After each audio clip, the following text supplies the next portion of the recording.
En estos momentos vienen a mi mente bonitos recuerdos, los más significativos de mi vida, al ver materializada la carrera de dirección escénica de mi padre en este álbum. Son sentimientos encontrados, unos de alegría y otros de tristeza, ya que hace 21 años partió de este mundo, y lo recuerdo como si hubiera sido ayer. Lo único que me queda de su recuerdo es toda la carrera profesional que tuvo en la dirección escénica. Bueno, el día de hoy quiero hablarles de una persona que ocupa un lugar muy especial en mi corazón, de un gran personaje, un director de escena súper importante en ese entonces.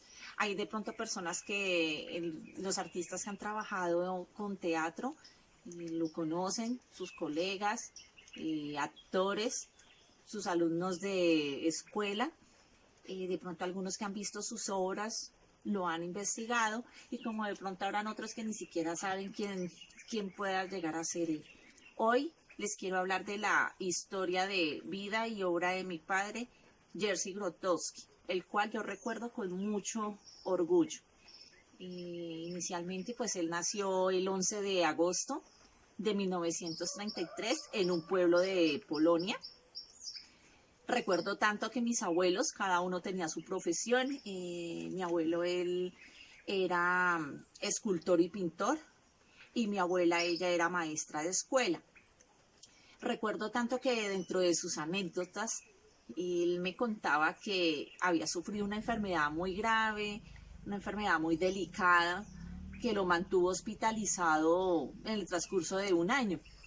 Entonces él muy juiciosamente en ese año empezó a estudiar, empezó a instruirse a través de la lectura, empezó a reflexionar y a valorar las cosas importantes y valiosas de la vida. Y de ahí, de ese momento de reflexión, él escogió la carrera y qué era lo que quería emprender a futuro en su vida. Y creo que fue una de las mejores decisiones que él pudo tomar, trabajar con el arte. Entonces recuerdo tanto que él entró como a los 18 años aproximadamente, en el año de 1951, a la Escuela de Artes Dramático. Y bueno, pues él a lo último resultó graduándose en el Instituto de Teatro de Moscú en el año de 1953. Él fue una persona que aprovechaba su tiempo al máximo y que en su formación de dirección escénica él tuvo la oportunidad de viajar, de conocer mundo, de conocer cultura y otras formas de pensamiento que lo llevaron a enriquecer mucho su proceso de formación y concepción en la dirección escénica. Yo recuerdo tanto cuando mi papá me llevaba al teatro, eso a mí me llenaba de felicidad y de satisfacción poderlo acompañar y de poder compartir momentos inolvidables en las obras de teatro. Nosotros a cualquier obra de teatro que se presentara, nosotros íbamos. También él fue maestro, él tuvo su propia escuela de formación actoral. Entonces él a mí me llevaba para todo lado, hasta sus clases. Y una de las cosas que más recuerdo de esa niñez con él era de ver diferentes escenarios en teatro.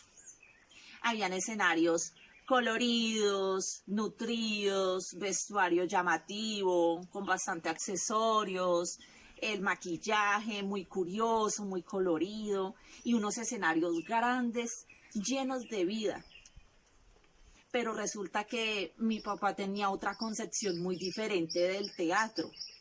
Yo cuando estaba pequeña yo no podía comprender cómo era eso que mi papá, él estaba con su equipo de trabajo, no manejaba escenario, no manejaba el vestuario, los accesorios, escenografía, él no manejaba nada de eso.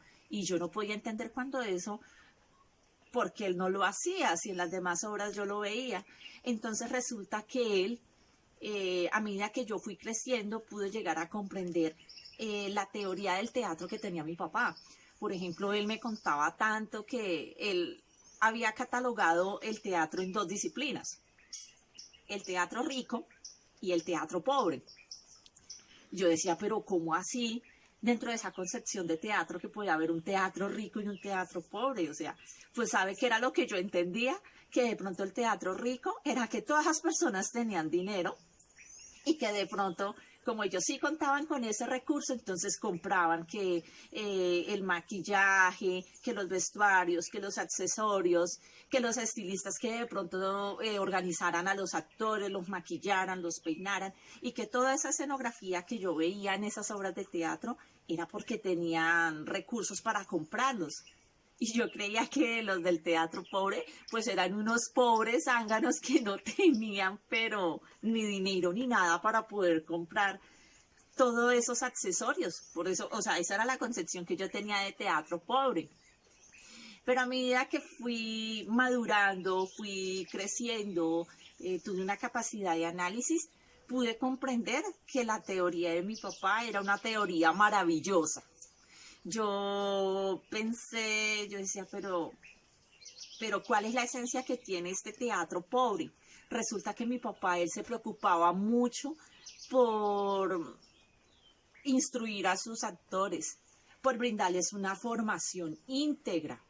Lo que él me decía, ¿qué sacamos con que haya un teatro, ese teatro rico, tenga recursos, tenga digamos así, como un apoyo de las diferentes disciplinas del arte, pero sí tenía una gran falla de todas, que era realizar una obra de teatro íntegra, mientras que mi papá lo que hacía era a que el actor se esforzara, fuera disciplinado, se le exigiera más. Él, por ejemplo, dijo, yo para qué voy a necesitar de un escenario, de un vestuario, de accesorios, yo no necesito nada de esas cosas llamativas.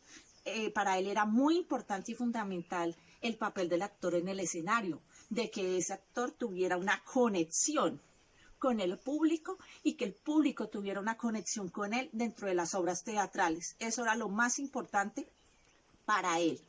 De pronto algunas personas, al ver los talleres que realizaba él, de ver esa metodología del teatro pobre, no, como que no, o sea, habían sido muy cuestionados por otras personas.